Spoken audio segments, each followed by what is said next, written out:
Hello people, welcome to the Macey Cup GX 200 Senior UK. We're off, we're starting P11 on the inside right behind Andy Hicks, and look at this, it's raining. Don't normally see that in the UK, do you? It's raining.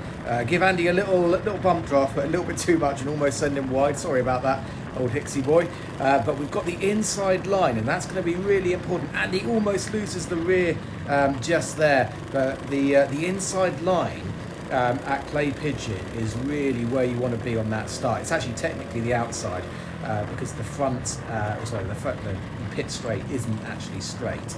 So it's technically the outside, but you've obviously got Billy's blind, which is the first major corner heading to the right. So that's where you want to be. We go wide, see if we can cut back and get a better entrance. We've got Rich Melton Baxter in the 27, Andy Hicks in the 28 goes up the inside of him. A good start, a good move there from Andy. Rich takes the outside line. He gets really good traction there, doesn't he? All we can do now is try and stick in his slipstream. And look at the rampaging horses underneath the engine. 9 rampaging horses. There we are. Rich just goes a little bit wide, and we stick right to the inside line. And we're going to have the inside now for the chicane, and that is job done. Up the inside, like I was saying just a lap ago, we've made a couple of positions up already just by virtue of being on the inside there. It's a really important place to be, and we're getting a good run out of the hairpin. We're going to go right, and we're going to have to go wide to see what we can do about young Andy Hicks, one of the fastest drivers in GX UK. He's on our left hand side, and we're going to go up the inside, and there we have it, job done. Well, job done, so I think. Andy is still there or thereabouts. There he is. So he's come straight back at us. We're going to have a drag race down. Oh, look at that. Look at the rampaging horses, as I said. People say that 9 horsepower is not a lot, but if you had 9 horses running over you, I'm sure you'd start complaining about it, wouldn't you? Andy's pinch just narrow, which is the right thing to do, and we haven't been able to get on the gas as early as we'd like, and he's taken the place back, so fantastic little scrap between myself and Andy. We've got Simon Fuller in the 42 now, just ahead of us, and Andy, unfortunately, just outbrakes himself, and he's going to end up in that barrier. So poor old Andy, I was wondering if he was going to hit the barrier or not, or if he was just going to go wide and carry on. But unfortunately, he did hit the barrier, and unfortunately, I think he actually went slightly under the barrier, so he had to really pull himself out. Cost him loads and loads of time. He's going to come home and finish 10th in this heat now. We've got 15 competitors here, so like I said, Simon Fuller just ahead of us. We're in his slipstream down the front straight. You always get a good slipstream here at Clay Pigeon, even in the wet when the speeds are lower. But we're going to try and do what we did to Rich Melton Baxter. We're going to try and go narrow, but Simon's onto us there. He grabs the inside line, but he just gets a little bit crossed up in the chicane. We're going to get the better exit, and we're going to go right. We're going to white line it right down the inside. Simon's on our left still. He's going to go all the way around the outside, but there's a little bit of positive camber on the inside of the hairpin there. So we're going to take that position away. And is Simon still there? Oh, we've got a back marker just there. I think Simon might have even had us had we not had to back off for the back marker there. But because I was ahead, I sort of lucked in. And it's a fantastic start, wasn't it, to this GX UK Senior Macey Cup event. Heat 1, starting P11. Loads to talk about. Really engaging stuff. As we go very wide there, we've got 2 further guys in front of us now. I'm sorry, I'm not sure what the guy in the highlighter coloured wetsuit is in front of us, but in front of him we've got Jammer Radovic, and Jammer is driving Rich Melton Baxter's Cosmic, so he's hired it for the weekend, come down to see what GX UK is all about. And Jammer's a very quick guy from Club 100 as well, so a lot of us have come from Club 100. Let's see what Jammer can do. And Jammer, unfortunately, he's just gone wide. Yellow flags come out. So easy to do. Someone else is stuck on the pit entry there as well. I think that person was a back marker. But Jammer, unfortunately, has just gone off. It's so easy to do, particularly particularly in higher speed tracks like Clay Pigeon, where you get quite a lot of rubber laid down. And if you hit that rubber, then you're just sailing off. In my last video, I sort of talking a little bit about how rubber on the track surface affects grip levels. Basically, if you're racing in the dry, you want to be on the rubbered up line, because the rubber on rubber in the dry is very sticky. If you are racing in the wet, the last place you want to be is the rubbery line, because rubber and water is what's the opposite of sticky? Unsticky, frictionless, slippery. But I think one of the real points is that you might, if you have a look at the track now, you can see it's pretty abrasive. Clay Pigeon is quite abrasive on the tyres, and that's because there's lots of the surface is pointy, it's pokey. It gives the tyres something to grip onto, and when the rubber goes down, as we missed that apex, don't we? When the rubber comes down, it fills in a lot of those sort of gaps. So in the dry, you're basically racing on the rubbered in line is basically a much smoother line, and offline, that's where it gets much rougher. Now in the wet, you want to be offline. You want your tyres to be grabbing hold of those little pointy, abrasive parts of the racetrack. Obviously, the last thing that you want to do is that in the dry. But I was actually, and I think everyone felt this. We were really surprised about how much grip there was actually. And obviously, we're on slicks, as you can see, we're on slicks. But there was way more grip than I think you might normally assume. As we've got someone else off on the outside. Again, I think that's a back marker. I'll just give you a sit rep as to where we were. Or where we are. Started P11. We're now up to P4, and P3 is this guy who's ahead of us. But I have to be very, very cautious because there's another guy who's behind me, sort of at the moment as well. So absolutely no chance to make any kind of silly mistakes. And you can see that the guy up ahead, maybe we've reeled him in a little bit, but we're reeling him in pretty slowly.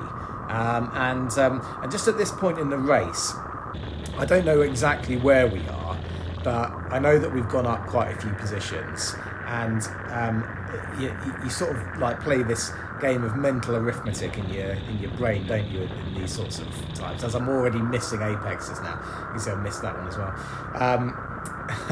And this one, there we are. Yeah, so I'm beginning to overdrive a bit now, and I need to start thinking to myself, look, is it likely that I'm going to be able to catch and pass this guy before the end of this heat?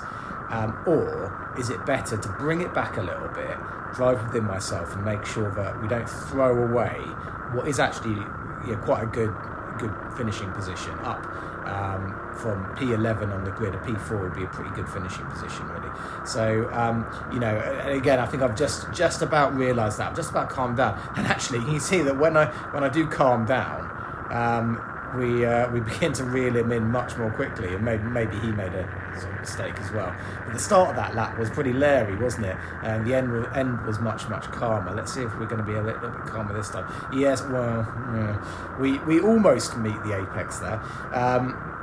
I was following Steve Gross and Lee Jones sort of later on in the day. Those guys were along with another guy who won it, but I'm sorry, I don't know his name.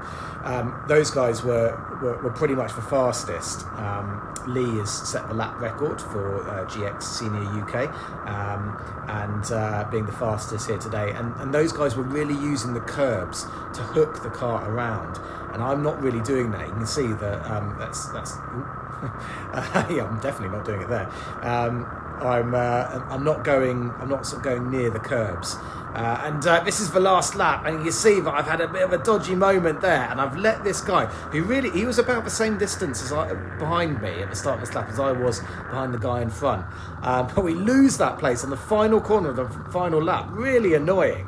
But there it is. Well done to him. P5. Now we're starting our next one. I knew I should have done the voiceover of this sooner. I can't remember where I'm starting. I think we're starting P8 now. Yeah, we must be starting P8, yeah.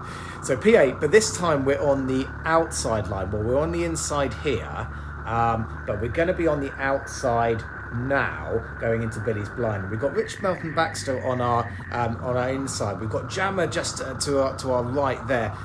4 is Steve Gross. And then just here, we get a little bit. We have to go wide. We have to go on the curb. We've got no space, and we hit Rich Melton Baxter. And it's an absolute disaster. I'm going to put Rich's footage down. You can see me. You see me. I'm on the right-hand side. Poor old Lee behind us gets caught up in this as well. I first saw Rich's footage. I thought it was my fault. When I saw my footage, I thought it was far more sort of 50-50. Essentially, Rich got a bit of understeer. I saw that, and I had to go wide, and I had to go onto the curb. That meant that I then got a load of understeer, and then I hit Rich, and I was sort of trying to back out of it by the time we saw. I sort of realised what was going to happen. But of course, by backing out, rather than hitting him side on, I hit his rear. Which then sort of his rear, my front, which then sort of turned us round. So I almost think it might have been better off just to gun the throttle on and not try and back out of it, because by backing out of it, I think I probably got him on the rear rather than the side. But who knows? I mean, I think that's perhaps sort of 60-40 my fault. Rich and I just exchanging little gestures of apologies on our behalves each. We had a little hug afterwards, but we've got a chance now to have a look at what Lee's doing. So Lee, number 40 here, he is, whilst I don't know it at the time, he is actually going to be the driver who sets the fastest lap of the weekend here. So sorry, not the weekend actually, of this race. I'll say actually a little bit just as we're following Lee around. Now, just at this point, I've got absolutely no desire to fight Lee, because I know he's quick. I don't know he's lap record quick just at this stage. Obviously, no one knows that. Can you see what he's done there? He's hit that curb and it's pulled him round.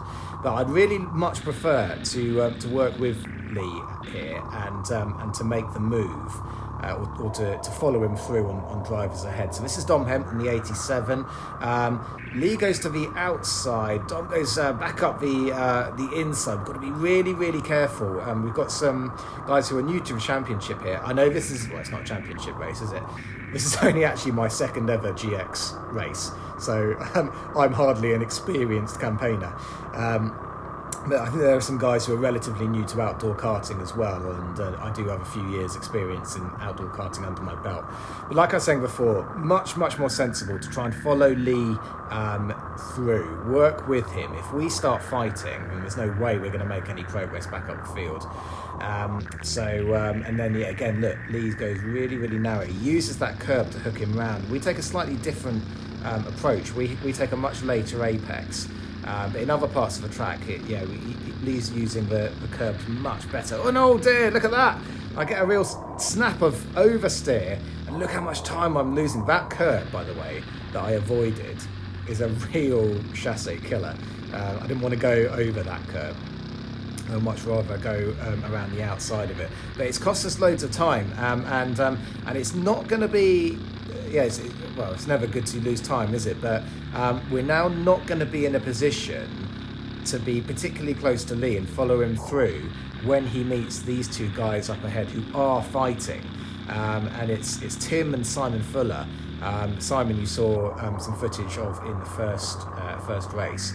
So this isn't good. This isn't ideal. We've lost a little bit of time. We are going to close up a little bit under braking, but can you see in my keenness to try and get back on terms with Lee, we miss an apex, and we're only going to slow ourselves down even more. It's interesting, isn't it, as I'm struggling again there. The heat one was the driest it's been all day. This is a completely dry setup, by the way. You might be wondering why I didn't change to a wet setup, as Tom Purchase has got mechanical issues pulling out the race on the left-hand side. You might be wondering why I didn't go for a wet setup. Very good reason. I couldn't be bothered to change it first thing in the morning. It was dry the day before. I turned up hungover, not feeling especially clever. It was raining, and I decided that I wasn't going to change anything on the car. Laziness is the answer. Poor preparation. But actually, do you know what? In practice, for the aforementioned reasons, I wasn't feeling I think we're just going to make a move on Tim. There we are. Just going to make a move on Tim there, just up the inside. But you see how much time we've lost to Lee. Lee is gone. We were unable to follow him through, and that you can attribute to my mistake a couple of laps ago at the chicane. Up until that point, we were relatively comfortable following him around, and now he's gone. Silly to be making those kind of mistakes, isn't it? Anyway, I turned up on the morning not feeling too clever, with some pretty low expectations. But actually, we went out for practice, and I was second fastest, which is a massive sort of step for me, because I was really very not at all confident when I did my first ever GX 200 senior round at Hooton Park. I was absolutely nowhere.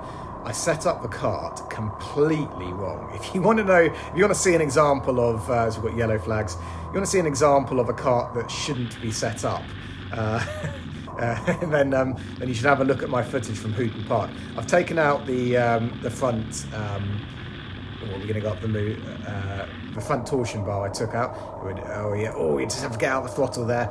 Simon ahead, taking the line that he's entitled to take. I took out the front torsion bar in the hope that I was going to cock a rear wheel. No, that's the wrong thing to do.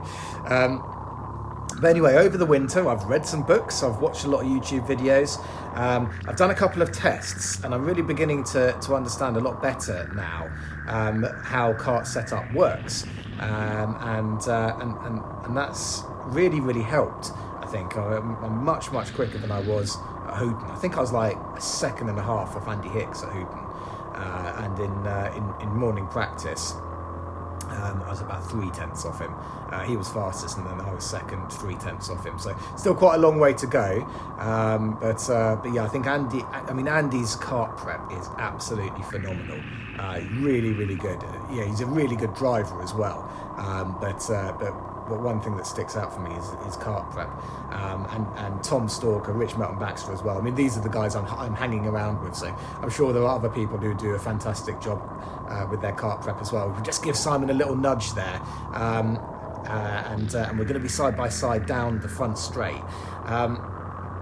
I'm going to come back to that point in a minute because it's all going to kick off again just a moment. We've got the inside line here, but I'm kind of feeling a bit bad about giving Simon a shove, so I'm going to wave him through. But then I realise that Tim Kanzi is right behind him as well, so I think, oh no, I can't, I'm going to lose 2 places. And then, look at that, gun it on too early, and I'm going to pretend that I meant to do that to give Simon the place back, but I took from him by pushing him a little bit, but it was just a mistake on my part. We're going to go back up the inside of Tim, but Simon is still there, and can we do anything? We're in the dying moments now, I believe, of this heat. We've probably got a lap or 2 max, and we're overdriving again. We haven't been able to make the move on Simon.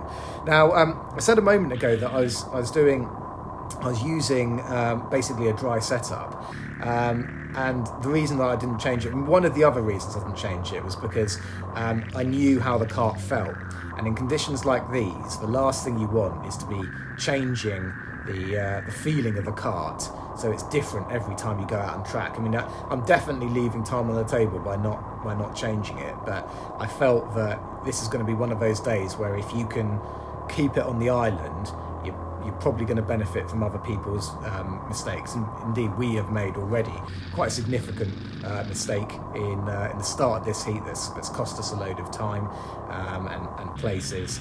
So not ideal already. But is it this? Is it? Yeah. Oh dear, Simon's just gone around. Simon. Sorry, I shouldn't laugh. Simon just had a look over his left shoulder to see where we were. And I think in doing so, he under power, he just put a little bit of left steering on, and then the rear just went around, and that was the last lap. So Simon sort of gifted us a P8 there that we perhaps didn't really deserve, and And yeah, that's it. That's the end of the heat. So poor old Simon. Apologies to him. Well, not apologies, but commiserations. That's what I mean. Right, heat 3.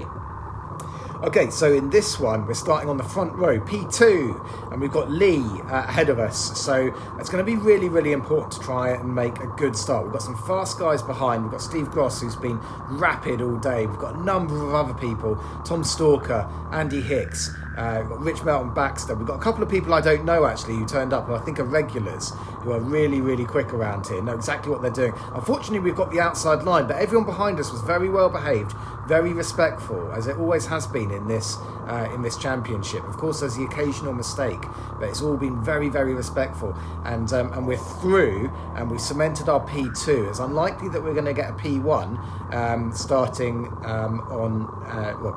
given that the inside line, the outside inside as we mentioned earlier, but the sort of inside to Billy's blind is so advantageous. But that's absolutely fine, and we know that Lee's quick. So all we need to do is just keep having a look at what he's doing. We do take slightly different line seeing. So that I go for the inside line, Lee goes to the outside line. He probably does get slightly better traction actually. But the other thing I was going to say, as we're going to be driving around a little bit following Lee, excuse me, look, we're copying off of him, copying off his homework, off his karting use of the curbs homework. We're trying to do that. Do you know what? One of the things that sort of stopped me from wanting to use the curbs so much is that in Club 100 you can't really use the curbs. They put cones out to stop you from using them to protect the chassis. So it's not hitting the curbs really hard. It's not something that I've ever been particularly used to. But I mean, also it makes a horrible noise when you hit them. You can hear the chassis scraping along the ground. So I do use them a little bit, but I tend not to muller them as much as I think probably you should do for a fast lap time.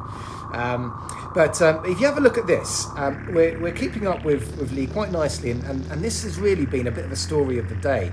The starts of the races have been pretty good.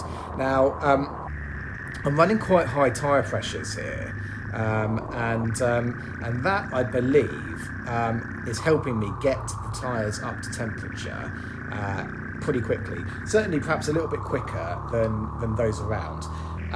However, towards the end of these heats, you'll see that I struggle a little bit more with pace, and I just wonder if you did an average lap time, if I was running the tyre pressures a little bit lower, my average, my total race time might have been shorter.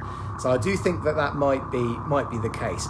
Again, just like with the setup, I didn't want to change the tyre pressures at any point for any of the heats during the day, just because I in conditions like these, when it's this treacherous, I didn't want to turn up in the first corner and not know what I was dealing with. So I kept the tyre pressures the same all day, just on the basis that I wanted to know what I was dealing with. But you can see already Lee is now beginning to stretch his legs a little bit. We're not under any major threat just at the moment from anyone behind us, so no reason to be overdriving, even though, as you can see, I am overdriving slightly. Well, actually that looked alright, didn't it? I didn't look too bad. But I'm going to use this heat to tell you what happened during the rest of the day, because this is a fairly straightforward heat up until right at the end. So make sure you watch till the end, because there's a Grand Slam finish in this heat. I got a P5, a P8, and a P2, but don't let that fool you. Things do change around in this final heat. So that meant I was going to start the final in P5. So just going through the final, massive well done to Steve Gross, who did a fantastic job all day today. He's probably a real sort of standout performer. And of course, the guy who won the whole thing, whose name I don't know, which is why I'm not really talking about him, but he obviously did a really good job as well. The guy who won it was the guy that we were following in Heat 1 at the end before we got overtaken. So he was the guy who actually won the whole event. But yeah, we started P5. We had a wonderful battle with both Andy Hicks and Tom Stalker, who were both starting directly behind me. And actually, we had a really, really good start. I was up to P3 and we were sort of there for quite a while. Andy Hicks got me, and then, to my fury, on the last lap, Tom Stalker took my 4th place away as well. I was absolutely. I was making out like I was happy for him. I wasn't. I was furious. Not only has he got a more classically handsome bone structure than I have, he took away my 4th place. And I didn't realise as well, but in GX UK, you get a trophy for 4th. You get to go and stand up on the podium. I didn't realise that. And if I had have known it, I might have fought him a bit harder. But yeah, furious with Stalker. No, only joking. Well done, Tom, and well done, Andy, and well done everyone. Because as you can see, it was a nightmare. Nightmare of conditions. I think a lot of people are rethinking their awnings as a result of these conditions. It's February in the UK. It was Baltic. It was wet, and you're sort of standing outside. But actually, everyone still had like a massive smile on their face. Actually, I do want to give a shout out to Rich Melton Baxter as well, because he had just an absolute nightmare of a weekend, hiring vans, which then went wrong, to get other people carts that they could use, and I think it cost him personally loads of money. So poor old Rich, but he still managed to race with a smile on his face.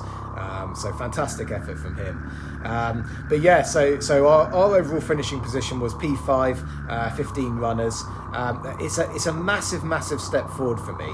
I was actually P6 in the final at Hooton. So P6 to P5 doesn't sound like a massive step forward, but actually in terms of my pace to the top guys, there has been a massive step forward. So that's what I'm sort of particularly pleased with at the moment.